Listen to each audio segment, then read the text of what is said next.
रात का समय था। आसमान में बिजली चमक रही थी और बरसात बालकनी पर धीरे धीरे गिर रही थी। एक पुरानी और जर्जर इमारत के एक फ्लैट में एक नौजवान लड़का रहता था। कमरे में केवल उसकी कीबोर्ड पर उंगलियों की टकटक की आवाज सुनाई दे रही थी। वह गेम खेल रहा था। वह गेम में पूरी तरह ध्यान लगाए हुए था और बोला, यही मौका है, आगे बढ़ो। इस बॉस की स्किल को दोबारा इस्तेमाल करने में बहुत टाइम लगता है। अगर हम उसे इस टाइम में नहीं मार पाए तो वह फिर से स्किल यूज करेगा और हम सब मारे जाएंगे। लड़का और उसकी टीम एक विशाल लेवल 102 मिनोटॉर से लड़ रहे थे, जिसकी हेल्थ लगभग खत्म हो चुकी थी। उस लड़के का नाम लू जॉन था। उसने अपने कैरेक्टर से एक स्किल यूज की, जिससे उसकी तलवार नीली चमकने लगी। फिर वह हवा में ऊपर उठ गया और उसके ऊपर एक बड़ी आध्यात्मिक तलवार बन गई, जिसने पूरा इलाका रोशन कर दिया। मिनोटॉर इस नज़ारे को देखकर जैसे जड़ हो गया, और तभी वह विशाल तलवार उसके शरीर को चीरती हुई निकल गई और उसकी सारी हेल्थ खत्म हो गई। सभी टीम के प्लेयर्स को सिस्टम से नोटिफिकेशन मिला कि लेवल 102 मिनोटॉर मारा जा चुका है। टीम में से एक प्लेयर श्याओमिंग खुश होकर बोला, तू तो बेस्ट है लू जॉन। दूसरे प्लेयर श्याओ गेंग ने कहा, कमाल कर दिया। और आखिरी प्लेयर श्याओ होंग ने कहा, तू सबसे स्ट्रांग है। बॉस को हराने के बाद लू जॉन ने एक सोडा का कैन उठाया और बोला, बस 2 और राउंड, फिर ये ऑर्डर पूरा हो जाएगा। उसने हेडफोन उतार दिए और उसी समय उसकी बहन बाथरूम से बाहर आई। वह अपने बाल टॉवल से सुखा रही थी और बोली, अब गेम मत खेलो। तुमने 3 दिन से नींद नहीं ली है।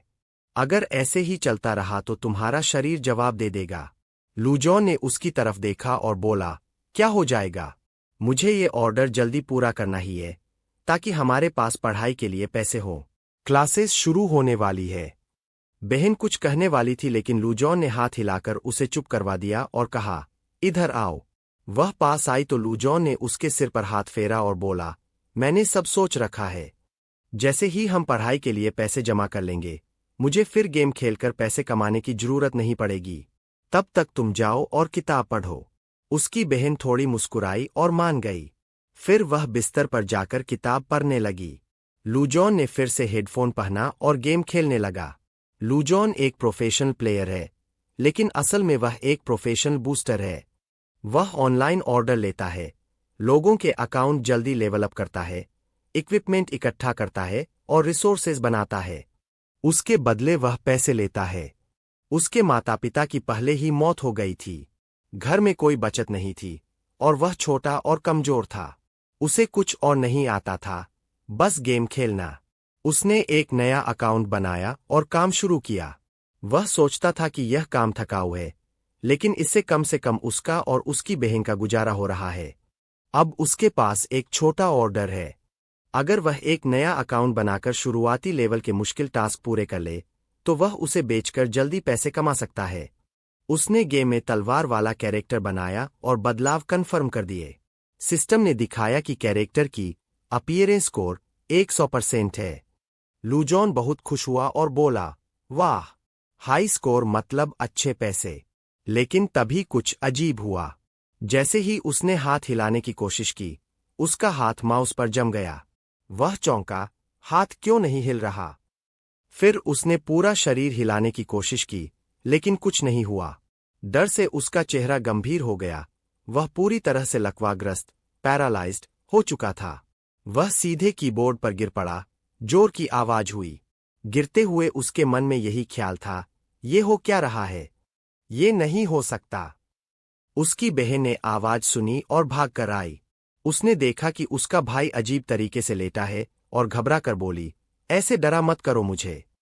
लेकिन लू जॉन अब इस दुनिया में नहीं था। किसी और दुनिया से आवाज आई। क्या उसने अच्छे से सोच लिया? एक सफेद बालों वाला आदमी टेबल के पास आया और पूछा, क्या वो वाकई ऐसे ही जाना चाहता है?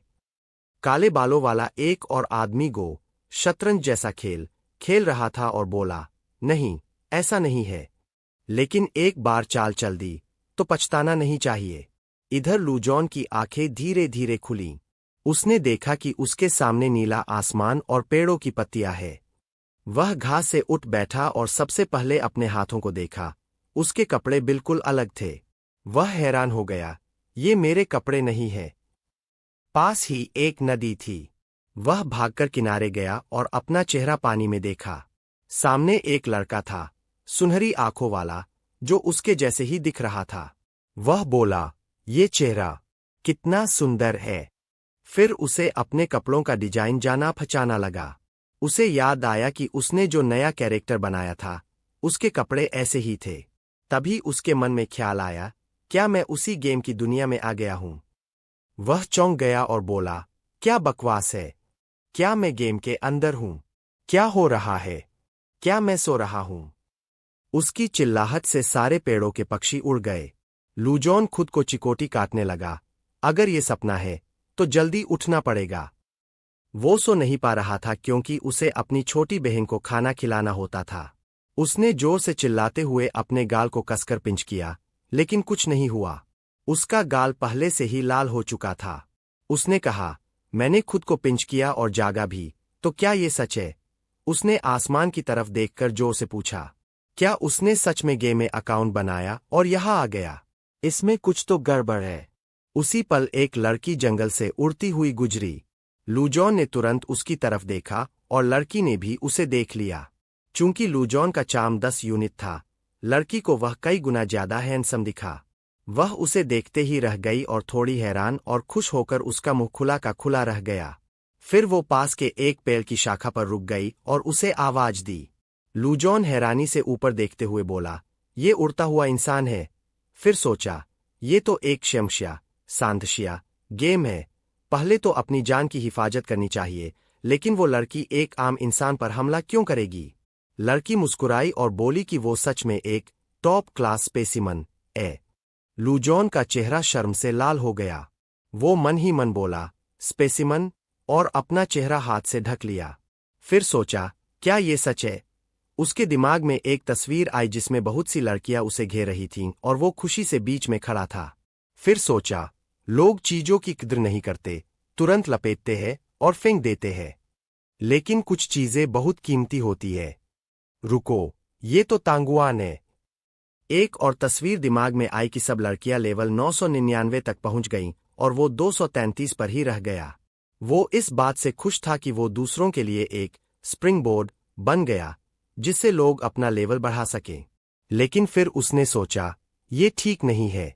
क्या मैं सिर्फ दूसरों के फायदे के लिए ही रहूंगा? अगर ऐसा किया तो बहुत लोग मुझे मार डालना चाहेंगे। लड़की ने सिर थोड़ा टेढ़ा किया। वो उसकी प्रतिक्रिया को नहीं समझ पा रही थी।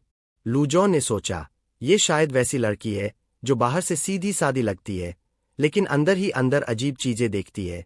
फिर उसने मुस्कुराते हुए सिर मोड़ लिया और सोचा, मैं भी देखूंगा। लड़की उसकी चेहरे के बदलते हाव भाव देख मुस्कुरा दी और सोचा कि ये लड़का वाकई बहुत हैंडसम है। अगर वो इसके साथ मिलकर मैजिक बढ़ाए, तो उसका कोई नुकसान नहीं होगा, बल्कि वो इससे पैसे भी कमा सकती है। अचानक उसे अपने जलते हुए घर की याद आई। उसके माता पिता एक जादुई तलवार और कल्टीवेशन की विधियां पा गए थे, इसलिए मार दिए गए। तब से वो बदला लेने के लिए ताकतवर बनना चाहती थी। अब उसके पास बस एक उम्मीद थी, एक सुंदर लड़के के साथ जादू का जोड़ीदार बनना और अपने भारी तलवार और शादी जैसे कपड़ों के साथ ट्रेनिंग करना। फिर उसने पेड़ से छलांग लगाई। सोचा कि वो लूजॉन को किडनैप कर लेगी, लेकिन उसे डर था कि जो लोग उसका पीछा कर रहे हैं, वो उन्हें पकड़ न ले। कूदकर वो लूजॉन के पास पहुंची और लूजॉन पीछे हट गया, जैसे सामने कोई खतरनाक दुश्मन हो। उसने हाथों से खुद को ढक लिया और सोचा कि वो उस पर जबरदस्ती करेगी। अभी वो लेवल 1 का कचरा है। उसके पास चेहरा छोड़ और कुछ नहीं। पर लड़की ने बस शर्माते हुए माफी मांगी और पूछा कि क्या वो उससे कुछ पूछ सकती है। शायद वो उसके साथ जाना चाहे। लूजॉन की खतरे की भावना तुरंत गायब हो गई। उसने सोचा कि शायद ऐसे रईस परिवार की लड़की लोगों को किडनैप नहीं करती। उसने चैन की सांस ली और हंस पड़ा। लड़की का चेहरा उसकी हंसी सुनते ही लाल हो गया। उसकी आंखें चमक उठीं। उसने हाथ से मुंह ढक लिया और सोचा, ये तो हंसते वक्त भी खूबसूरत लगता है। लूजॉन ने देखा कि लड़की की सहानुभूति बढ़ रही है और सोचा, क्या हो रहा है? क्या इससे किसी को पसंद किया जाता है? उसने थककर माथे पर हाथ रखा और सोचा, पहले तो एनपीसी का दिल जीतने के लिए गला फाड़ना पड़ता था, अब सब कुछ इतना आसान हो गया है। क्या लोग अब सिर्फ शक्ल देखते हैं? लड़की की सहानुभूति और बढ़ गई। वो उसकी सुंदरता से मंत्रमुग्ध थी। उसका जबड़ा, चेहरा, सब कुछ बेहद सुंदर था। तभी लड़की को कुछ महसूस हुआ। पीछे देखा तो समझ गई कि पीछा करने वाले आ गए हैं। वहीं लूजॉन सोच में था कि शायद वो उसे सच बता दे। उसे तो बस पास के शहर जाकर किसी मास्टर से ट्रेनिंग लेनी है। तभी लड़की फुर्ती से उसके पीछे आई और अचानक उसे जकड़ लिया, जिसे लूजॉन समझ ही नहीं पाया। फिर वो उसे लेकर उड़ गई, पैर से पैर कूदते हुए। लूजॉन ने सोचा, मैं हिल भी नहीं सकता। ये तो सुपरह्यूमन स्ट्रेंथ है। उधर लुटेरे वहां पहुंच गए जहां वो मिले थे। एक औरत बाकी लुटेरों के साथ मैदान में आई और बोली, मैं उसकी गंध पहचान सकती हूं। वो यही थी? एक आदमी ने पूछा। हमें तो कुछ सुनाई नहीं दिया, औरत बोली। वो अभी अभी भागी है। चलो पीछा करो, एक और आदमी बोला। जब हम उसे मार डालेंगे तो वो जादुई तलवार और सीक्रेट ट्रेनिंग हमारी हो जाएगी। वे सब सहमत हो गए और उसके बाद उस लड़की के पीछे दौड़ पड़े। उस समय लड़की पेड़ों के बीच जिगजैग करते हुए लुआन के साथ आगे बढ़ रही थी। लुआन उसके चेहरे को देख रहा था और सोच रहा था, इसके साथ क्या गड़बड़ है? क्या हम यहां पहले कई बार नहीं आ चुके हैं? उसने अपनी आंखें संकीर्ण की और फिर से देखा, क्या ये अजीब लड़की रास्ता भटक गई है? लड़की पेड़ों पर कूदते कूदते थक चुकी थी और अब वह साफ तौर पर घबराई हुई लग रही थी। लूजॉन कुछ पूछना चाहता था, लेकिन वे तेजी से भाग रहे थे और तेज हवा उसके मुंह में भर रही थी, जिससे वह कुछ बोल नहीं पाया। नाकाम रहने पर उसने चुप रहने का फैसला किया और दूसरी ओर देखने लगा। तभी उसकी नजर लड़की की पीठ पर टंगे एक बड़ी तलवार पर पड़ी और उसे याद आया। सिस्टम ने उस तलवार का नाम वेडिंग ड्रेस बताया था, जो कि पीले लेवल की थी। उसका लेवल इतना कम था कि बाकी जानकारी देखना नामुमकिन था। लूजॉन ने लड़की को संदेह की नजर से देखा और सोचा, पीले स्तर की तलवार एक आम इंसान के लिए बहुत कीमती होती है। अगर ये लड़की सच में रास्ता भूलने वाली है, तो इतनी तेज क्यों भाग रही है? तभी उसे अचानक लगा कि वह मुसीबत में पड़ गया है। उसे लग रहा था जैसे वह कई हिस्सों में बंट गया हो। उसे शक होने लगा कि क्या वाकई में कोई इस लड़की का पीछा कर रहा है। चिंगुआन महाद्वीप में तरह तरह के हथियार होते हैं, जिनका स्तर इस तरह बांटा गया है: आम, अनुष्ठानिक, आत्मिक, दिव्य और जादुई। लोगों की सहूलियत के लिए इन्हें रंगों के नाम से भी जाना जाता है: सफेद, पीला, नीला, बैंगनी, नारंगी।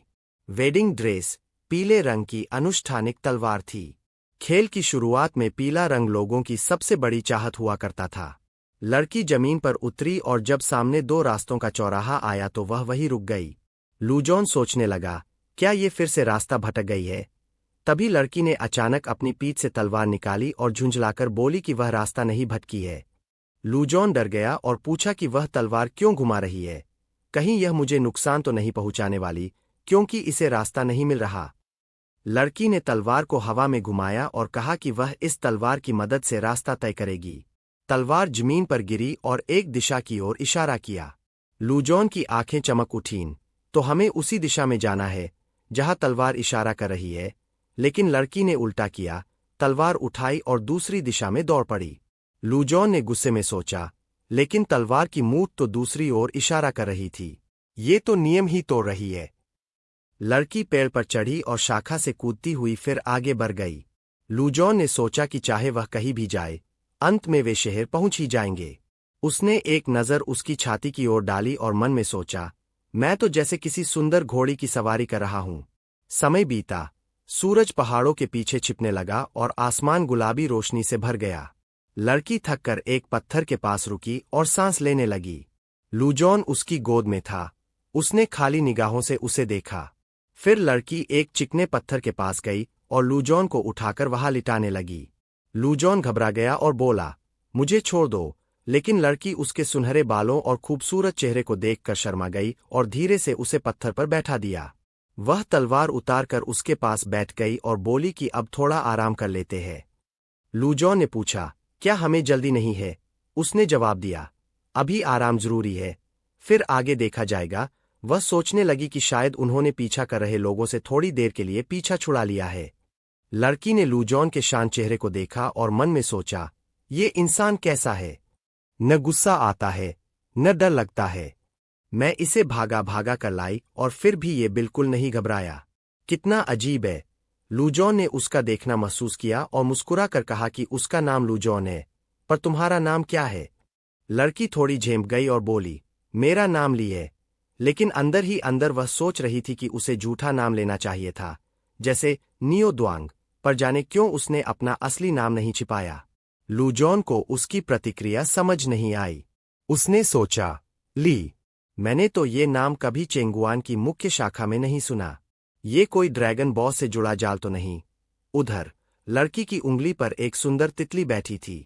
वह नीले पंखों को देखती हुई सोच रही थी, जब मैं छोटी थी मैं भी एक कल्टीवेटर पकड़ना चाहती थी।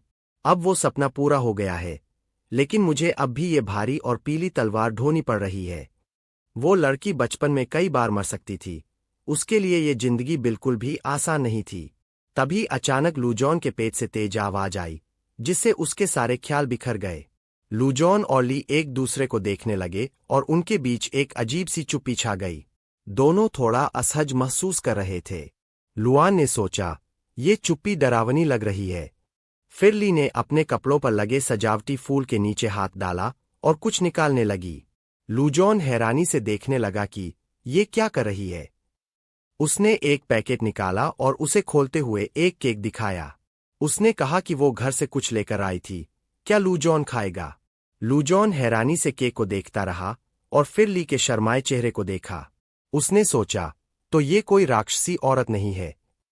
वो धीरे धीरे केक उसके हाथ से ले ही रहा था कि तभी ली के पेट से भी आवाज आई। फिर से दोनों के बीच चुप्पी छा गई। लूजॉन ने पूछा, क्या बस एक ही टुकड़ा है? फिर उसने केक को 2 हिस्सों में बांटा और मुस्कुराते हुए उसे एक हिस्सा दिया और कहा, लो, खा लो। ली के मन में बस एक ही ख्याल आया, वो कितना हैंडसम है। तभी जंगल से डाकुओं की आवाज आई। एक औरत चिल्लाई, वो औरत यही है, मुझे उसकी खुशबू आ रही है। एक आदमी बोला, कहा, मुझे तो कुछ महसूस नहीं हो रहा। औरत बोली, वो यही कहीं है, जल्दी से ढूंढ कर उसे मार डालो। लूजॉन और ली दोनों सतर्क हो गए और जंगल की तरफ देखने लगे। औरत चिल्लाई, अगर हमने उसे मार दिया तो जय पैलेस तबाह हो जाएगा और खजाना हमारा हो जाएगा। ये सुनते ही लिली ने जल्दी से लूजॉन के मुंह में रोटी ठूस दी ताकि वह कुछ बोल न पाए। लूजॉन कुछ कहना चाहता था, लेकिन लिली ने उसे जमीन पर गिरा दिया और मुंह पर हाथ रखकर चुप रहने को कहा। दोनों झाड़ियों के पीछे छिप गए। लूजॉन कुछ बड़बड़ा रहा था और लिली उसके ऊपर गिर पड़ी, जिससे वह थोड़ी शर्माई। लूजॉन ने सूखा केक निगलते हुए पूछा, क्या तुम्हारे पास पानी है? उसने सोचा कि अगर 22वीं सदी की लड़कियां ये देखती तो कहती। कहा। ली लूजॉन से हट गई और एक जग निकाल लाई। उसने सोचा कि क्या लूजॉन इसी जग से पानी पिएगा। उसे कल्पना आई कि लूजॉन जग से प्यास से पानी पी रहा है और पानी उसके मुंह से बह रहा है। वह और भी शर्माई और जग उसकी तरफ बढ़ा दिया और सोचा, क्या ये इनडायरेक्ट किस है? पर उसके उलट लूजॉन ने जग का मुंह से लगाए बिना पानी पी लिया। ली का हाथ अभी भी एक्साइटमेंट से कांप रहा था। उसे देखकर उसने सोचा, मुझे थोड़ी निराशा क्यों हो रही है। इसी बीच डाकू उस जगह पहुंच गए जहां पहले वे बैठे थे। औरत बोली, वो यही थी, उसकी खुशबू बहुत तेज है। गंजा आदमी बोला, सच में? कैसे पता चलता है इसे? फिर एक लड़का बोला, ये सब बातें छोड़ो, उसे ढूंढो, खजाना हमारा होगा। लूजॉन और ली झाड़ियों से झांक कर देखने लगे। ली ने लूजॉन की तरफ देखा और उंगली मुंह पर रखकर उसे चुप रहने का इशारा किया। लूजॉन ने सोचा, अगर हमें पकड़ लिया गया तो सब खत्म हो जाएगा। शायद मुझे अपनी पहली पुनर्जीवन वाली कॉइन अभी इस्तेमाल करनी पड़ेगी और उस लड़की का बॉयफ्रेंड बनना पड़ेगा। जैसे ही वे अपने पीछा करने वालों को देख रहे थे, उनकी पीठ के पीछे एक ठंडी हवा चली और लूजॉन को सिहरन हो गई। उसने फिर से उन्हें देखा और सोचा, ये अकाउंट सिर्फ अजीब ही नहीं है, यहां आत्माएं भी है। तभी औरत ने अचानक उनकी दिशा की ओर उंगली उठाई और कहा, खुशबू वहीं से आ रही है। डाकू झाड़ियों की ओर बढ़ने लगे। ली और नीचे छुप गई। उसकी आंखों में आंसू आ गए। उसने मुट्ठी बांधी और सोचा, अगर मरना ही है तो कम से कम एक को मारूंगी। वो अपने माता पिता को याद करने लगी, लेकिन तभी लूजॉन ने उसकी मुंह पर हाथ रख दिया और कहा, चुप रहो, सांस भी मत लो। उसने सोचा, इसने मुझे आधा केक दिया था, अब मैं इसकी जान बचाऊंगा। मैं एक प्रोफेशनल गेमर हूं और ऐसी अजीब हवा मुझे पहचान में आती है। जैसे जैसे डाकू पास आ रहे थे, हवा में एक अजीब ऊर्जा फैलने लगी। एक लड़का बोला, यहाँ कुछ अजीब सी गंध है। गंजा आदमी बोला, फिर से? तुझे फिर महसूस हुआ? लड़का बोला, जो भी हो, हमें इससे निपटना ही होगा। तभी वो काली ऊर्जा एक बड़े भंवर में बदल गई और सब वहीं रुक गए।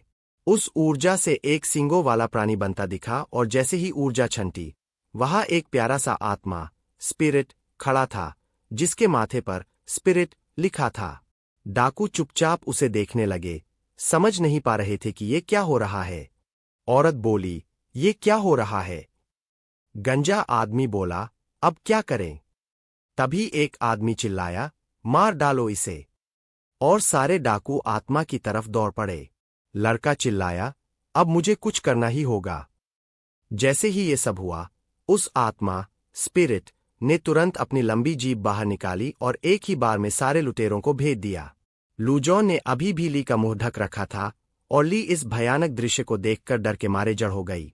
आत्मा ने जब लुटेरों के शरीर से अपनी जीभ खींची तो उनके शरीर में बड़े बड़े छेद हो गए थे। लूजॉन ने सोचा, इस बच्चे को रूकी किलर कहा जाता है और वो इस नाम को पूरी तरह सही साबित कर रहा है। लुटेरों को मारने के बाद आत्मा जंगल में चली गई और लूजॉन ने ली का मुंह छोड़ दिया।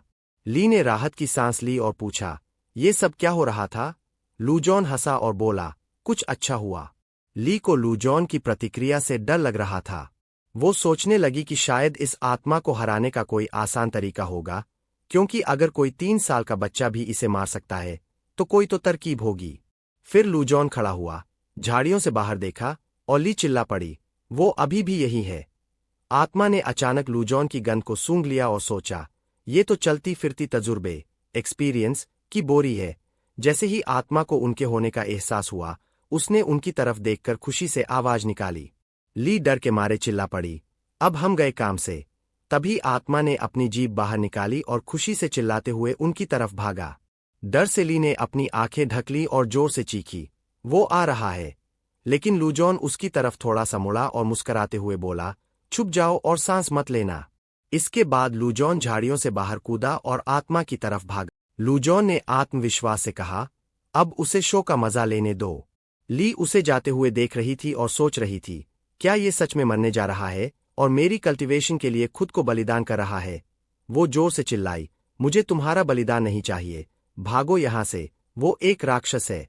लेकिन लूजॉन उसकी तरफ देखकर बोला, डरो मत, ये राक्षस नहीं है, ये एक आत्मा है। जब ली ने आत्मा की बड़ी बड़ी आंखों के सामने लूजॉन का डरावना चेहरा देखा, तो वो बुरी तरह डर गई और डर के मारे बेहोश हो गई। लूजॉन ने उसे देखा और सोचा, अब जाकर इसकी समझ में आया क्या। फिर उसने आत्मा की तरफ देखा और अपना एक पैर आगे बढ़ाया और बोला, अब खेल खत्म, अब लड़ाई का वक्त है। अचानक आत्मा रुक गया और लूजॉन ने संतोष के साथ उसकी प्रतिक्रिया देखी। आत्मा वहीं जड़ हो गया और लूजॉन उस पर हावी होते हुए बोला, ये तो एक नए खिलाड़ी के लिए तोहफा है। इसके बाद वो तेजी से आत्मा के पास पहुंचा, 2 उंगलियां उसकी आंखों में घुसाई और सोचा, मैंने इसे 1000 बार नहीं मारा, बस 998 बार ही सही। आत्मा दर्द से चीख पड़ा और उसकी हेल्थ तेजी से घटकर शून्य हो गई। आत्मा काली ऊर्जा के साथ गायब हो गया। सिस्टम ने बताया कि उसने माउंटेन स्पिरिट को मारकर 666 एक्सपी पॉइंट्स कमाए हैं। इसके बाद लूजॉन ली के पास जमीन पर उतरा और सोचने लगा कि बुरी आत्माओं को मारने से भी एक्सपी मिलता है। उसने तुरंत कैरेक्टर पैनल चेक किया और देखा कि उसका पहला लेवल अब बढ़ सकता है। उसकी ताकत, गति और फुर्ती सिर्फ एक पॉइंट की है और उसके पास कोई भी मार्शल आर्ट स्किल नहीं है। उसने सोचा कि अब किसी मार्शल आर्ट स्कूल में जाकर तकनीकें सीखनी होंगी। फिर वो बेहोश पड़ी ली के पास बैठा और उसकी छाती की ओर देखकर सोचने लगा, हालांकि वो छोटी है, लेकिन उसके माउंटेन पीक्स काफी ऊपर है। उसने उसकी गाल पर उंगली रखकर कहा, उठो, अब सब ठीक है। फिर उसे खुद पर शर्म आई और सोचा, ये क्या सोच रहा हूं मैं? ये एक मासूम लड़की है। उसने एक कल्पना की जिसमें एक खूबसूरत महिला काले स्टॉकिंग्स में थी और सोचा, एक असली मर्द को ऐसी महिला को रिझाना आना चाहिए। कुछ सेकंड बाद ली की आंखें खुलीं। उसने लूजॉन को अपने ऊपर देखा और पूछा, सब खत्म हो गया? वो चीज कहाँ है? लूजॉन ने मुस्कराकर हाथ बढ़ाया और जवाब दिया, हाँ, मैंने सब समझ लिया है। शाम की धूप उसके चेहरे पर पड़ रही थी और चारों तरफ पीले पत्ते उड़ रहे थे। ली ने उसका हाथ पकड़ा और उठ खड़ी हुई। आंखों में चमक लिए वो बोली, उसने सब समझ लिया? लूजॉन फौरन थोड़ा पीछे हट गया और सोचने लगा, ये लड़की तो मुझे कुछ ज्यादा ही पसंद करने लगी है। फिर वो बोला, अभी सब खत्म नहीं हुआ है, मेरे साथ आओ। ली ने उसकी खूबसूरती में खोकर पूछा, कहाँ जा रहे हो? लूजॉन ने लुटेरों की छोड़ी हुई चीजों की तरफ देखकर जवाब दिया, वो सामान उठाने, क्या सस्ता लगता है? मुझे थोड़ा चाहिए, बाकी तुम रख लेना। ली ने चारों ओर देखा और वहां एक साधारण तलवार, 97 चांदी के सिक्के, एक लबादा रोब, एक इमोर्टल्स मेडिटेटिंग रोब और एक नाजुक सी डैगर देखी। ये सब देखकर उसकी आंखों में तो जैसे सिर्फ सोने के सिक्के घूमने लगे। वो खुशी खुशी वहां भागी और लूजॉन का शुक्रिया अदा किया। लूजॉन उसे देखकर चुप रहा। कुछ समय बाद उसने एक हथियार और किताब उठाई और पढ़ते हुए बोला, ये तो एक दुर्लभ किताब है, हॉक्सविल। इसमें जंग हू की तकनीकें लिखी है। यहाँ कुछ टेक्निक्स तो अच्छी है, लेकिन नाम बड़ा अजीब है, लूजॉन ने सोचा। ली, जिसने अपनी पीठ पर कई तलवारें और बांध रखी थीं, मुस्कराते हुए बोली, गुरु के बिना टेक्निक सीखना मुश्किल होता है। इस किताब को रहने दो, शायद किसी दिन बेचकर अच्छे पैसे मिल जाए। उसी समय लूजॉन के सामने एक सिस्टम विंडो खुली। क्या वह इसे सीखना चाहता है? उसने सोचा कि एक एक्स्ट्रा स्किल से कोई नुकसान तो नहीं है, और उसने हाँ कर दिया। जैसे ही उसने कंफर्म किया, उसके चारों तरफ नीली एनर्जी की धाराएं घूमने लगीं। ली आश्चर्य से उसे देख रही थी। कुछ ही सेकंड में लूजॉन ने अपनी आंखें खोली और एक नई ताकत को अपने अंदर महसूस किया। उसकी उंगली से शक्तिशाली एनर्जी निकलने लगी। सिस्टम विंडो ने दिखाया, will of the hawk, introduction, सीख ली गई है। ली की नजरों में उसके लिए सहानुभूति तेजी से बढ़ने लगी। वो मन ही मन सोचने लगी, इसने तो बस एक बार किताब देखी और पूरा सीख भी लिया। क्या ये 100 साल में एक बार पैदा होने वाला मार्शल आर्ट्स जीनियस है? लूजॉन थोड़ा दूर हट गया। उसे लगने लगा कि ली की सहानुभूति बहुत तेजी से बढ़ रही है। अगर ये ज्यादा बढ़ गई तो क्या होगा? उसने कल्पना की कि ली उसे पागलों की तरह पीछा करेगी और बोलेगी, चलो मेरे साथ कल्टिवेट करो। वो हंसती जाएगी और कहेगी कि उसे लूजॉन बहुत पसंद है। इस ख्याल से वो डर गया।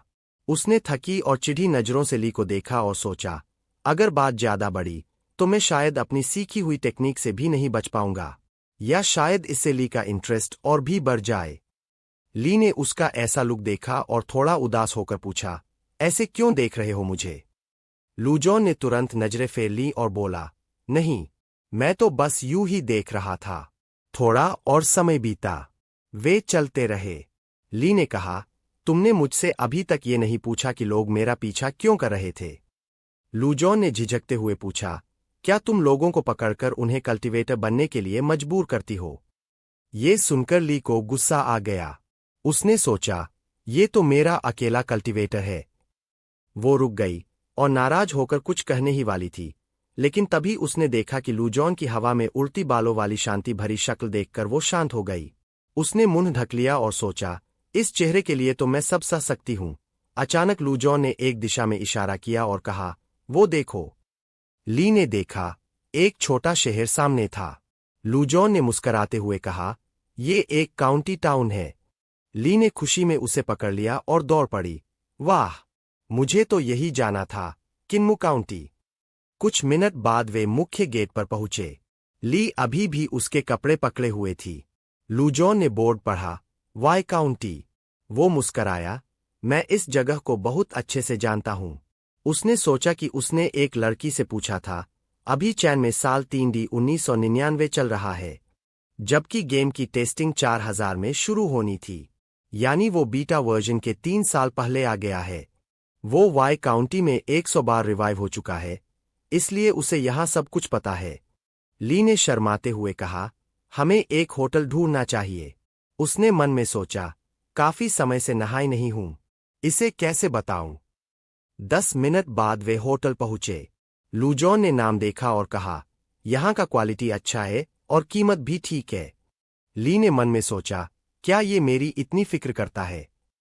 इनकी बातों के बीच होटल का मालिक बाहर आया और पूछा, क्या आप ठहरने आए हैं?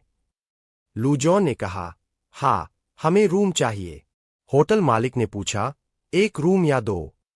लूजॉन ने ली की तरफ देखा। वो शर्माकर बोली, एक रूम। लूजॉन ने तुरंत उसका हाथ पकड़ लिया और कहा, हमें 2 रूम चाहिए। ली का चेहरा लाल हो गया और मालिक ने उन्हें ऊपर की तरफ इशारा किया। सीढ़ियों पर चढ़ते हुए लूजॉन बोला, अगर हमने एक रूम लिया होता तो सिस्टम एरर 4004 दिखाता। ली ने पूछा, क्यों? लूजॉन ने उसके सिर पर थप्पड़ मारा और कहा, थोड़ी सीरियस भी हो जाओ। तभी एक औरत होटल में आई और कमरे के बारे में पूछा। लूजॉन ने उसकी आवाज पहचानी, मिरंगा यान। वो किन्मू काउंटी की विलेज हेड, डीमन स्कूल की लीडर और लेवल 985 की कल्टीवेटर थी। उसे देखकर लूजॉन की आंखें चमक उठीं। इनके अलावा एक शराबी मेहमान भी चौंक गया। मालिक ने कहा कि वो पहले लूजॉन और ली को ऊपर छोड़कर आता है। ऊपर जाते हुए लूजॉन ने सोचा, वो ताकतवर तो है, लेकिन शायद मेरी गुरु बनने लायक नहीं। मिरांग यान नीचे बैठ गई और ली की पीठ पर बंधी तलवार वेडिंग ड्रेस को देखकर सोचने लगी। रात को लूजॉन बिस्तर पर लेटा था और सोच रहा था, मैं इस दुनिया में फिर से जन्मा हूं। अच्छा है कि मैंने इंश्योरेंस लिया था, कम से कम मेरी बहन को मुश्किल नहीं होगी। उसने अपनी बहन की उदासी की कल्पना की और रोने लगा। तभी दरवाजा खड़का। ली अंदर आई और बोली, मैं वेपन्स बेचने जा रही हूं, चलोगे? लूजॉन ने हंसते हुए कहा, नहीं, मैं भागूंगा नहीं, तुम जाओ। ली मुस्कराई और बोली, मैं पहली बार जा रही हूं, अगर किसी ने बेवकूफ बना दिया तो चलो न, पैसे आधे आधे कर लेंगे। लूजॉन ने मजाक में कहा, ठीक है, पर मुझे पैसे नहीं चाहिए, बस तुम मेरे लिए कुछ करो। ली डर गई और बोली, क्या करना होगा? लूजॉन उसके पास आया और बोला, बस अपना घूंघट हटाकर चेहरा दिखाओ। ली शर्मा गई, खुद को बाहों से ढका और बोली, मुझे बाल संवारने और चेहरा धोने दो। फिर वो शर्माते हुए बाहर भाग गई। लूजॉन हंसकर बोला, मैं तो मजाक कर रहा था, ये घूंघट तो वैसे भी इतना पतला है, इसमें छिपाने को है ही क्या? कुछ देर बाद फिर दस्तक हुई। ली बाहर खड़ी थी और बोली, मैं आ गई। वो अंदर आई और उसने अपना चेहरा दिखाया। वो बोली, तुमने अब भी अपना मन नहीं बदलाना? लूजॉन बोला, नहीं, लेकिन अगर हमें जेल भेज दिया गया तो? ली चौंककर बोली, जेल? क्यों? लूजॉन बोला, तुम दिखती तो बच्ची जैसी हो, अगर बाहर गए तो लोग सोचेंगे कि तुम प्राइमरी स्कूल की स्टूडेंट हो, मुझे जरूर जेल भेज देंगे। ली गुस्से में बोली, मैं इतनी भी छोटी नहीं हूं जितना तुम सोचते हो। तभी दरवाजे के पीछे एक परछाई दिखाई दी। ली ने तुरंत तलवार निकाली। ये कैसे अंदर आ गया? क्या ये दुश्मन है? लूजॉन ने देखा, सिस्टम ने बताया, मिरंगा यान, level unknown, no malicious intent. वो बोला, ये यहां क्यों आई है? ली ने पूछा, क्या करने जा रहे हो? लूजॉन दरवाजा खोला। उसका चमकता चेहरा देखकर मिरांग थोड़ी चौंकी, फिर बोली, माफ कीजिए, गलत कमरा था। फिर जाते जाते पीछे मुड़ी और बोली, इस लड़के का चेहरा कुछ खास है। लूजॉन ने दरवाजा बंद किया। ली ने पूछा, क्या वो चली गई? लूजॉन बोला, हाँ, पर वो गलत कमरे में नहीं आई थी। ली ने पूछा, तुम ऐसा क्यों सोचते हो? लूजॉन बोला, तुमने देखा, वो जाते जाते तुम्हें देख रही थी। ली शर्मा गई, खुद को ढक लिया और बोली, मुझे घूंघट नहीं हटाना चाहिए था। लूजॉन ने ली की तलवार देखी। सिस्टम ने बताया कि ये तलवार लो लेवल मास्टर्स का ध्यान भटकाने के लिए बनी है। वो मुस्कराया और सोचा, ये चेंगवान वर्ल्ड है, कल्टिवेटर्स की दुनिया, जहां treasure, fight, good versus evil सब चलता है। लेकिन कुछ कल्टिवेटर्स सच में अच्छे होते हैं, लोगों की मदद करते हैं। वो इस दुनिया में सहज महसूस करने लगा। तभी ली ने उसका हाथ पकड़ लिया और बोली, तुम क्या सोच रहे हो? मुझे समझ नहीं आता। लेकिन उन्हें जल्दी से जल्दी गिरवी की दुकान, पॉन शॉप, जाना था। वो दोनों जल्दी से होटल से बाहर भागे और लड़की ने कहा कि लड़के ने उससे एक वादा किया था। भागते हुए ली ने पीछे मुड़कर लूजॉन की तरफ मुस्कुरा कर देखा और वो भी उसके पीछे दौड़ा। उसने सोचा कि कमजोरों की रक्षा करना तांचिन दुनिया के कल्टिवेटर्स का असली मकसद है, और अगर मिरांग यान यहाँ है तो जरूर इस दुनिया की कोई अच्छी शुरुआत की क्वेस्ट भी यहीं कहीं है। उसने होटल की तरफ मुड़कर देखा और सोचा कि बस सही समय का इंतजार करना होगा और फिर वह इस दुनिया को अपने अनुसार ढाल लेगा। थोड़ा समय बीत चुका था। शहर की एक गली में लोग घूम रहे थे, कोई सामान ले जा रहा था, कोई बस टेबल पर बैठा आराम कर रहा था। तभी लीली और लूजॉन गिरवी की दुकान से बाहर निकले। लीली खुश होकर बोली, अब मेरे पास इतना पैसा है कि भूख का डर ही नहीं। लूजॉन ने मुस्कुराकर पूछा, इतना पैसा है तो क्या अब तुम मुझे डिनर पर ले चलोगी? लीली हंसते हुए बोली, बिल्कुल, जो चाहो खा सकते हो, शर्म मत करना। एक नहीं, सिर्फ एक सिल्वर कॉइन में बहुत कुछ खा सकते हो। लूजॉन ने उसे अंगूठा दिखाया और मुस्कुराकर कहा, तुम तो बहुत दयालु हो। फिर उन्होंने साथ साथ सड़क पर चलते हुए बात की। लूजॉन ने पूछा, क्या तुम्हें कुछ अजीब लगा? लीली ने मासूमियत से पूछा, किस बारे में? लूजॉन ने पूछा, जो औरत आज हमें मिली थी, क्या तुम्हें वो अजीब नहीं लगी? लीली को तब याद आया और बोली, हाँ, मैं तुम्हें बताना चाहती थी, लेकिन भूल गई। थोड़ी देर चुप रहने के बाद उसने पूछा, क्या अजीब था उसमें? लूजॉन चुप रहा और सोचने लगा, इसके स्तन तो बढ़ गए हैं, लेकिन दिमाग नहीं। बाहर अंधेरा हो गया था। वो दोनों होटल लौटे और एक टेबल पर बैठकर सारी बातें करने लगे। लूजॉन ने लीली को मिरांग यान के बारे में बताया तो वो जोर से कुर्सी से उठी और चिल्लाई, वो औरत कल्टीवेटर है। लूजॉन ने कान खुजाते हुए कहा, इतनी जोर से क्यों चिल्ला रही हो? कान फट जाएंगे। अगर हम नजर में आ गए तो ये मौका हाथ से निकल जाएगा। लीली बहुत खुश हो गई और चमकती आंखों से पूछने लगी कि लूजॉन को ये कैसे पता चला। उसने टेबल पर रखी तलवार की तरफ इशारा करते हुए कहा, इसे ध्यान से देखो, क्या कुछ खास दिखा? लीली तलवार के पास झुकी और गौर से देखने लगी। फिर बोली, क्या देखूं? लूजॉन ने मन ही मन सोचा, इसने देखा या नहीं देखा? फिर बोला, ये एक इल्यूजन है। आम लोगों के लिए ये तलवार मामूली दिखती है। लीली ने अपने हाथ ताली में मारे और कहा, अब समझी। अगर मैं उस औरत से कहूं कि मुझे अपनी शिष्या बना ले, तो फिर कोई मुझे तंग नहीं कर सकेगा। मैं अपने माता पिता का बदला ले सकूंगी। वो फिर लूजॉन की तारीफ करने लगी कि वो कितनी छोटी छोटी बातें पकड़ लेता है।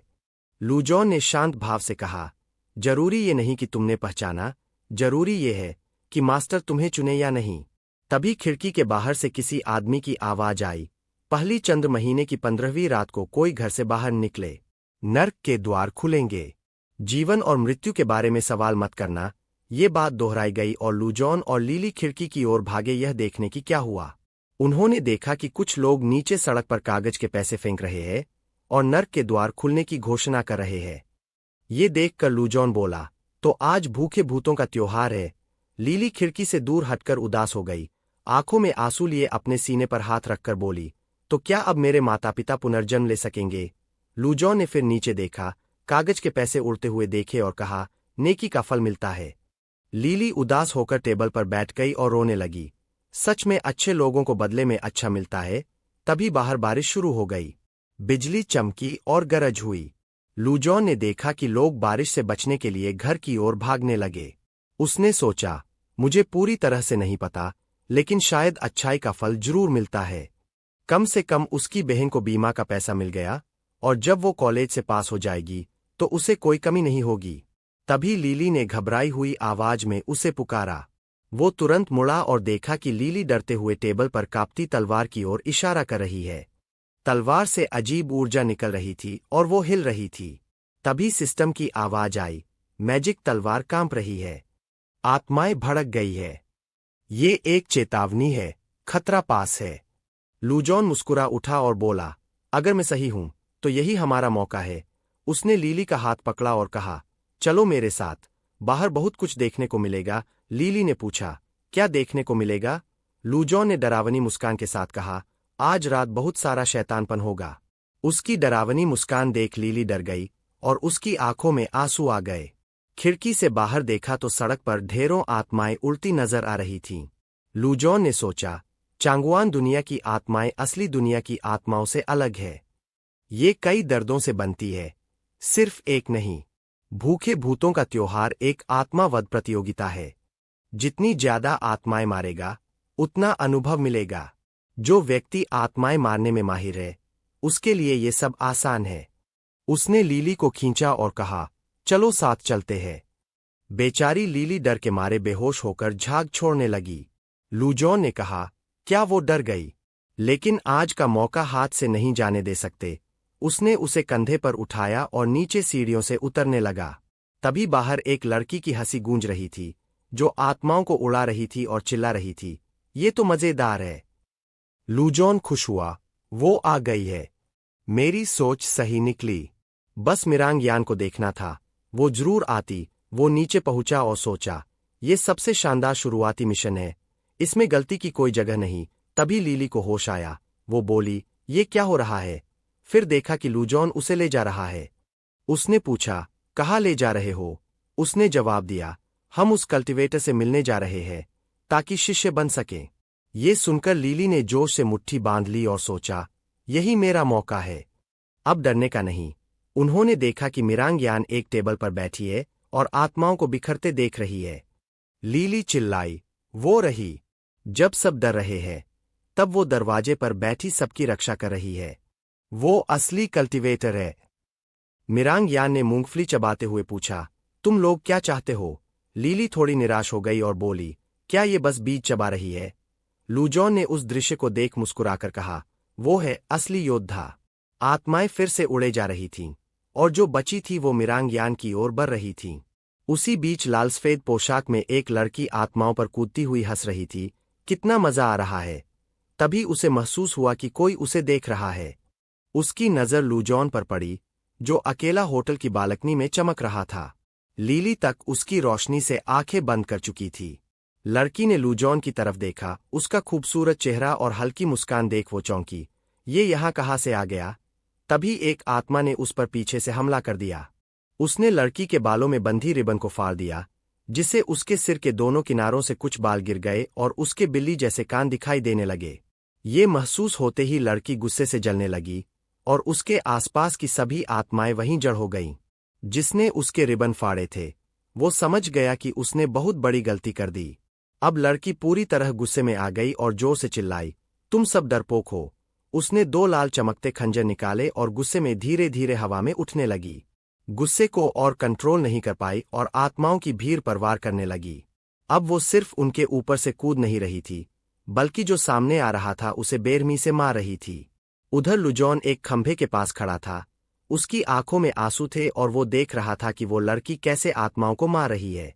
उसने निराशा में आह भरी और सोचा कि इतना सारा अनुभव था, लेकिन ये सब मेरा नहीं है।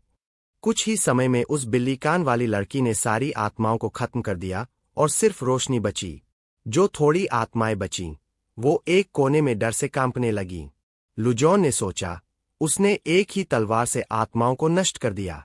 ऐसा तो मैंने लेवल 30 पर भी नहीं देखा। लगता है ये लड़की लेवल 40 से शुरू हुई थी। तभी लड़की ने लुजॉन को आवाज दी और कहा, तू मुझे इतने समय से घूर रहा है। उसकी बात सुनकर लुजॉन चौंक गया। फिर वो गुस्से में लुजॉन की तरफ आई और उसकी तरफ उंगली दिखाकर बोली, ये मत सोचो कि मुझे कुछ पता नहीं चला। लुजॉन चुपचाप नीचे देखता रहा।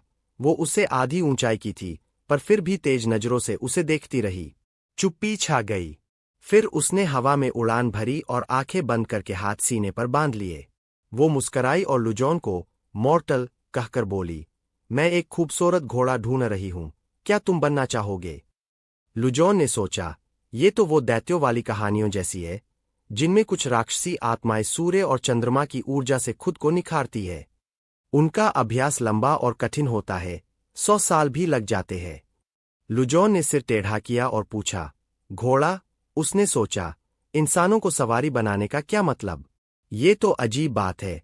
उसके मन में तरह के वाहन आ गए और उसे सब कुछ उल्टा पुल्टा लगने लगा। बिल्लीकान वाली लड़की ने गर्व से कहा, माउंटेन बे को ले जाना तुम्हारे लिए सम्मान की बात होनी चाहिए। लुजॉन मन ही मन हंसा और सोचा, ये तो वही जबरदस्त राक्षसी है, जिसके पीछे रेत की मूर्तियां भागती है, पर इसे कोई उठाकर ले जाए, ये काम मेरे बस का नहीं। अब एक दूसरी लड़की मिरांगयान झुक गई और बोली, मैडम, क्या ये नियमों के खिलाफ नहीं है? बगल से लाया नाम की लड़की चौंकी और बोली, मैडम तो बहुत छोटी है। माउंटेन बे ने मिरांग के कंधे पर बैठते हुए कहा, इतने नियम है तो एक तो तोड़ ही सकते हैं। मिरांग ने डरते हुए कहा, आप कुछ भी कह सकती है, पर बड़ों को मत सुनाइए। माउंटेन बे ने गर्व से कहा, मुझे किसी से डर नहीं, मेरी बड़ी बहन के नाम पर सब सह लूंगी। अब उसने लुजॉन की ओर देखा और कहा, तो क्या सोचा? तुम्हें जो चाहिए, हथियार हो या कोई दवा, मैं दे सकती हूं। ली ने उदासी से सिर झुका लिया और सोचा, क्या वो सच में मान जाएगा? लुजॉन ने हाथ ठुड्डी पर रखा, मुस्कराया, वो मुस्कान जो किसी को भी दीवाना कर दे। ली ने उसकी मुस्कुराहट देखी और अपना मुंह ढक लिया। माउंटेन बे और बाकी लड़कियां भी हैरान रह गईं। इतना सुंदर लड़का कोई कैसे हो सकता है? लुजॉन ने पूछा, क्या तुम ताकतवर हो? माउंटेन बे ने गर्व से कहा, बिल्कुल, मैं यहां भूतों के राजा को खत्म करने आई हूं। लुजॉन ने मासूमियत से पूछा, क्या तुम्हारे लोग भी इतने ताकतवर हैं? और सोचा, अभी मौका है इनके परिवार में घुसने का। माउंटेन बे ने मुंह बनाया, मुझे बहुत सवाल पूछने वाले लोग पसंद नहीं, लेकिन लुजॉन ने अपनी आंखों से जादू चला दिया, जिससे वो शर्मा गई और बोली, ठीक है, मैं मान गई। अब लुजॉन ने ली की तरफ देखा और कहा, अब तेरी बारी है, जल्दी बोल, वरना मौका चला जाएगा। ली घबरा गई और कुछ कह नहीं पाई। लुजॉन ने सोचा, मुझे ही कुछ करना पड़ेगा। उसने उसके दुख भरे जीवन की झूठी कहानी सुनानी शुरू की, माता पिता की मौत, बदले की भावना, सब कुछ। वो इतना भावुक हो गया कि रोने का अभिनय करने लगा। कहानी सुनकर माउंटेन बे की कान नीचे झुक गए। मिरांग यान भी भावुक हो गई और लाया तो सचमुच रोने लगी। तब लुजॉन ने ली के सिर के पीछे हाथ रखा और सोचा, अब आखिरी स्टेप है, इसे झुकाना पड़ेगा। लेकिन ली ज्यादा ताकतवर थी, इसलिए झुकी ही नहीं, उल्टा लुजॉन की हड्डियां चटकने लगीं। आखिरकार ली ने उसका इशारा समझ लिया और झुक गई। वो बोली, मैडम ने बुरी आत्माओं को खत्म किया, यह स्वर्ग को सम्मान देने जैसा है। मैं अमर साधुओं के समूह में शामिल होना चाहती हूँ। लुजॉन खुश हो गया और बोला, बढ़िया, इतनी जल्दी सीख भी गई। लेकिन तभी माउंटेन बे हंसने लगी और मिरांग यान के सिर पर हाथ मारा। ली ने पूछा, क्या हुआ? माउंटेन बे ने उंगली से खुद की ओर इशारा करते हुए कहा, मैं अमर साधु नहीं, मैं तो मोजोंग दानव संप्रदाय से हूं। ली दंग रह गई। दानव संप्रदाय? वो सोचने लगी, नाम तो बहुत खतरनाक है, लेकिन इन्होंने हमारी मदद की, ये तो दानव जैसे लगते ही नहीं। उसने लुजॉन की ओर देखा, उसने सिर हिलाया और ली ने भी सिर हिलाया। अब समझ आ गया था कि क्या करना है। फिर वो जमीन पर गिर गई, सिर झुकाया और बोली, मैं आप सबको सम्मान देती हूं। माउंटेन बे ये देखकर हैरान रह गई। उसके इस फैसले से सब थोड़ा चौंक गए, लेकिन फिर वो लड़की बिल्ली जैसे दांत दिखाकर मुस्कराई और बोली, अब देखना, आगे मैं क्या कर दिखाती हूं। अब सबको उसकी सीखने की क्षमता पर नजर रखनी होगी। मिरांग यान ने हाथ हिलाया और ली को उठने को कहा। ली ने तुरंत ऊपर देखा और बोली, मुझे समझ आ गया। फिर वो उठ खड़ी हुई। मिरांग यान ने अपनी 2 उंगलियां ली के माथे पर रखी और बोली, शांत हो जाओ, कुछ मत सोचो, मैं बस तुम्हारा परीक्षण करूंगी। ली ने आंखें बंद कर ली और मिरांग यान ने उसके माथे को छूते ही उसके शरीर से ऊर्जा के गोल घेरे निकलने लगे, जो उसकी शक्ति दर्शाते थे। माउंटेन बे इन घेरों को गिनने लगी। आखिरी तक देखकर उसने चौंक कर कहा, 8 घेरे, ये तो कमाल है। और मुस्कराई, इससे तो सच्चा जेड बनेगा। लुजॉन ने ठुडी पर हाथ रखकर सोचा, ये लड़की कुछ छुपा रही थी। 8 घेरे, ये तो असली टैलेंट है। लाया खुश होकर बोली, तो क्या इसे स्वीकार कर लिया गया? मिरांग यान ने मुस्कराकर कहा, बिल्कुल, लेकिन अब बहुत मेहनत करनी होगी। ली ने खुशी से मुट्ठियां भींच ली और बोली, ये तो बहुत अच्छा है। इसके बाद मिरांग यान लुजॉन के पास आई और माउंटेन बे ने सोचा, अगर ली के 8 घेरे हैं, तो लुजॉन के कितने होंगे? मिरांग यान ने लुजॉन के माथे की ओर हाथ बढ़ाया और मुस्कराते हुए कहा, चिंता मत करो। जैसे ही उसने माथा छुआ, लुजॉन बोला, क्या यहां नर्वस होना मना है? सभी लड़कियां उत्साह से इंतजार करने लगीं कि अब लुजॉन की शक्ति सामने आएगी। लेकिन सिर्फ एक घेरा दिखा, बाकी कुछ नहीं। सब चुप हो गए, सिर्फ एक। लुजॉन भी निराश हो गया और सोचा, ओह, मैं तो भूल ही गया था कि मैंने सारे पॉइंट्स खूबसूरती में डाल दिए थे। उसने हाथ से अपना चेहरा ढका और सोचा, मैंने सब कुछ चार्म पर खर्च कर दिया, तो सिर्फ एक घेरा ही मिलेगा। अब लड़कियों के चेहरे से प्रशंसा गायब हो चुकी थी और वो कहने लगी, ये तो बस दिखावटी निकला। अगली सुबह वे होटल से निकलकर बाजार की तरफ गए। मिरांग यान अभी भी माउंटेन बे को कंधे पर उठाए हुए लुजॉन और ली को बोली, हमें कुछ सामान खरीदना है, फिर जोंगमेन संग लौटना है। ली, जो लुजॉन के पीछे चल रही थी, ने उसका आस्तीन पकड़कर कहा, मैं अच्छे से ट्रेनिंग करूंगी। लुजॉन ने नीचे देखा और मुस्कराते हुए कहा, मुझे भी यही उम्मीद है। ली वहीं रुक गई और उसे जाते हुए देखती रही। उसने सोचा, मुझे अभी भी नहीं पता कि ये दानव संप्रदाय अंदर से कैसा है। अगर उसे शिकार बनाया गया या सताया गया तो मुझे बहुत मजबूत बनना होगा। उसने दृढ़ नजर से देखा और तभी लुजॉन ने उसे हाथ हिलाकर बुलाया, पीछे मत रह जाना। वो मुस्कराते हुए दौड़ पड़ी और बोली, मैं आ रही हूं। उसने मन में ठान लिया, मैं जरूर उसकी रक्षा करूंगी। चांचिन महाद्वीप पर अनगिनत संप्रदाय है, लेकिन उनमें 4 मुख्य पंथ है। 1 वांग जियानिन, 2 युआन शान यू, 3 किंचिनजोंग, 4 लियू तियानजोंग। ये या तो अकेले काम करते हैं या जोड़ी बनाते हैं। वांग और चुआंचिन दोनों तलवार कला में 2 अलग मत रखते हैं। एक कहता है कि हजारों तलवारों से एक लक्ष्य पाना है, दूसरा कहता है कि बस एक तलवार ही काफी है। असल में दोनों एक ही परिवार से है, लेकिन सिद्धांतों की वजह से अलग हो गए।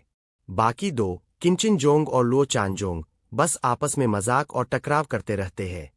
दानव संप्रदाय की अगुवाई करते हैं मोजोंग, वू जीशिन और चुनिन, जो सीधे और स्पष्ट होते हैं। बाजार से खरीदारी के बाद मिरांग यान के पीछे एक बहुत बड़ा बैग था। उसने कहा, अब सब ले लिया, चलो जोंगमेन। ली ने पूछा, इतना बड़ा बैग कैसे ले जाएंगे? मिरांग यान ने अपनी अंगूठी दिखाई और बोली, बस ये देखो। उसने अंगूठी को एक्टिवेट किया और बैग गायब होकर अंगूठी में समा गया।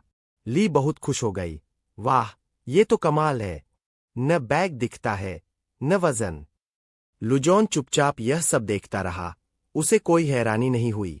अब माउंटेन बे कंधे से उतर गई और बोली, अब समय है उड़ान भरने का। उसने अपनी तलवार एजवर्थ को बुलाया।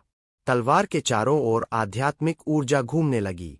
लुजॉन ने सोचा, इतना भारी शरीर ये तलवार कैसे संभालेगी? ली ने तलवार का नाम दोहराया और उत्सुकता से पूछा, ये कैसी दिखती है? मिरांग यान ने तलवार का हत्था पकड़ा और उसे म्यान से निकालकर हवा में फेंका, फिर खुद उस पर कूदकर खड़ी हो गई। उसने नीचे देखकर कहा, चलो अब तुम भी उड़ो। लेकिन जब सबने ऊपर देखा तो तलवार बस एक छोटा सा ब्लेड दिखा। सब निराश हो गए। अब माउंटेन बे ने एक कागज का सारस निकाला और जमीन पर फेंका। वो एक भव्य पक्षी बन गया। उसने ली और उसकी सवारी से कहा, तुम मेरे साथ उड़ो। लड़कियां चढ़ गईं और लुजॉन से पूछा, तुम आ रहे हो? वो सीढ़ी लेकर दौड़ा और ऊपर चढ़ गया। रुको यार, मैं भी आ रहा हूं।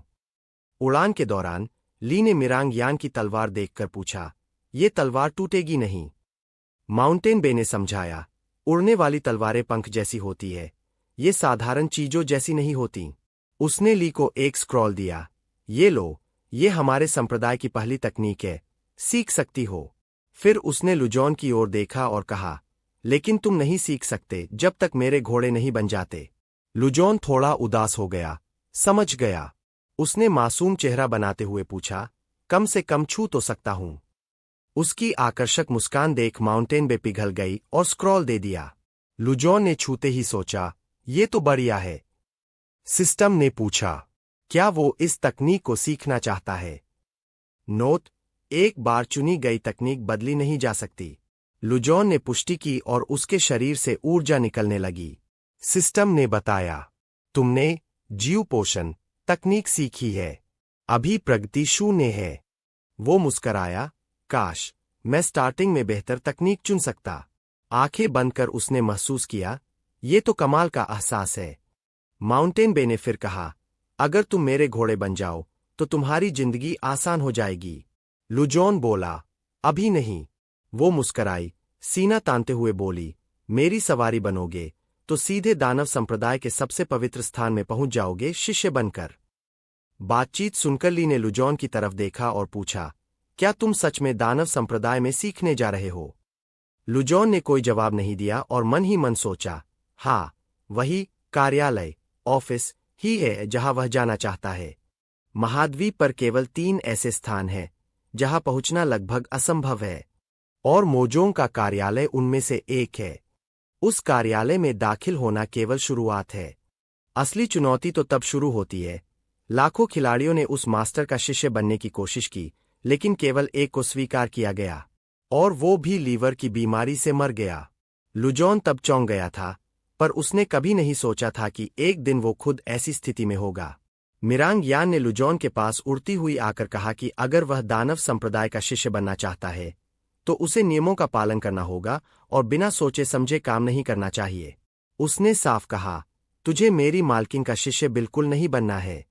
ये सुनकर माउंटेन बे गुस्से में बोली, इसका क्या मतलब है? मुझे तो कुछ नियम याद नहीं रहते, इसमें क्या दिक्कत है?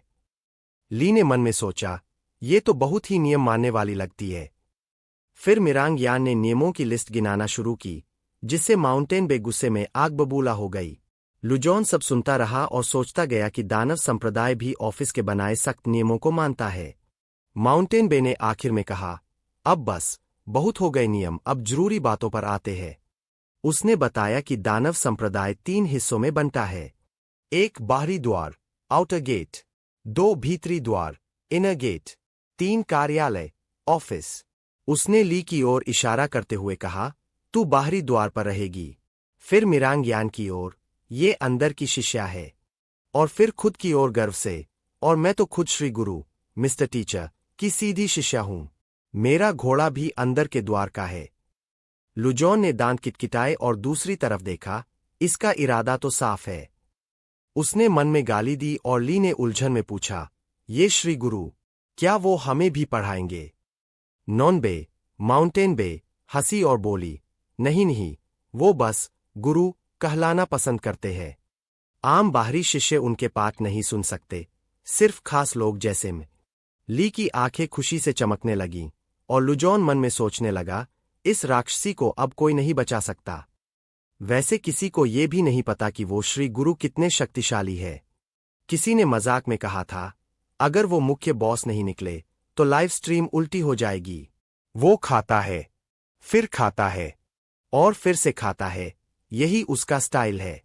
सिवाय उन लोगों के जो खाना पीना धोखे से हड़पते हैं। अब वे सब उड़ते हुए एक क्षेत्र में पहुंचे जहां बादलों के बीच विशाल पर्वत थे और नीचे जंगल। मिरांग यान ने कहा, हम पहुंच गए। ली क्रेन के कोने तक गई और नीचे झांक कर बोली, कहा, मुझे तो कुछ दिख नहीं रहा। माउंटेन बे ने मुस्कराकर एक कागज का सारस निकाला, तुम्हें कुछ दिखेगा भी नहीं। जैसे ही वो कागज का सारस ऊर्जा अवरोध से टकराया, वो चकनाचूर हो गया। माउंटेन बे बोली, अगर तुमने ये देखा होता तो शायद तुम भी मर चुकी होती। ली डर के मारे चुप हो गई। मिरांग यान ने माउंटेन बे से कहा, अब अपनी चीज निकालो, सिर्फ तुम्हारा टोकन ही अंदर ले जा सकता है। माउंटेन बे ने बिल्ली के पंजे जैसा टोकन निकाला और बोली, मेरे गुरु ने ही यह अवरोध बनाया है। लुजॉन ने एक भौं उठाई लेकिन कुछ नहीं कहा। टोकन हवा में किया और जैसे ही उन्होंने ऊर्जा अवरोध पार किया, ली की आंखें आश्चर्य से चौड़ी हो गईं। उसने देखा, हवा में तैरते कई द्वीप जो अभी तक आंखों से छिपे हुए थे। वो बोली, ये सच में दानव संप्रदाय है। लुजॉन चुपचाप सब देख रहा था। ये मेरा पहला मौका है यहाँ पर। ये कहा है वो खून का सागर जिसके बारे में सुना था। माउंटेन बे ने कहा, नियमों से कोई फर्क नहीं पड़ता, असली बात यह है कि तुम अपने दिल के रास्ते पर चलो। वे एक उड़ते द्वीप के पास पहुंचे। माउंटेन बे ने ली को आंख मारी और बोली, ये सब मेरे गुरु ने सिखाया है। ली ने कहा, बहुत सोच समझकर सिखाया है। लुजॉन ने सोचा, ये सब दानव संप्रदाय है, मैं कुछ समझ नहीं पा रहा हूं। अचानक ली ने पुकारा, वो पहाड़ देखो, कितना अजीब है। लुजॉन ने देखा, एक पहाड़ लंबी आयताकार आकृति का था। उसने सोचा, बाकी पहाड़ तलवार जैसे दिखते हैं, ये तो म्यान स्कैबर्ड जैसा क्यों है? मिरांग यान ने मुस्कराते हुए कहा, हाँ, दिखता है ना म्यान जैसा। इसकी उत्पत्ति बहुत खास है। ली उत्साहित हो गई, बताइए ना। लुजॉन को उतना उत्साह नहीं था लेकिन उसने भी पूछा, क्या खास बात है इसमें? मिरांग यान ने 2 उंगलियां घुमाई और बोली, इसकी उत्पत्ति बहुत महान है। मतलब यह न छोटा है और न छोटा है क्योंकि यह बड़ा है। माउंटेन बे ने उड़ते हुए जोर से उसके सिर पर मारा और बोली, तू बकवास क्या कर रही है? लुजॉन और ली दोनों पहले हैरान हुए। फिर लुजॉन ने एक भौं उठाई, मैंने ऐसा बकवास पहले कभी नहीं सुना। माउंटेन बे वापस क्रेन पर आई और बोली, मुझे इसकी उत्पत्ति नहीं पता, पर यह है न्यू जीन पीक, बाकी सब भूल जाओ। ली ने निराश होकर पूछा, क्या बुजुर्ग सच में ऐसे झूठ बोल सकते हैं? मिरांग यान बस हंस दी। अब वे द्वीप के नीचे मंच पर उतरे। संप्रदाय के सदस्य खड़े थे और बोले, युवा स्वामी का स्वागत है। महान क्रेन नीचे उतरी। सभी लड़कियां उतर गईं। लुजॉन ने सीढ़ी गिराई और धीरे धीरे नीचे उतरने लगा। माउंटेन बे ने उसका इंतजार नहीं किया। क्रेन को फिर से कागज का सारस बना दिया, जिससे लुजॉन सीढ़ियों के साथ गिर पड़ा। उसने आदेश दिया, बुजुर्ग कुशुई को बुलाओ, हमने नए लोग लाए हैं। थोड़ी देर बाद एक महिला की तेज कदमों की आवाज आई। वह आई और बोली, युवा स्वामी, वो नई लड़कियां कहाँ है जिनकी बात हो रही थी।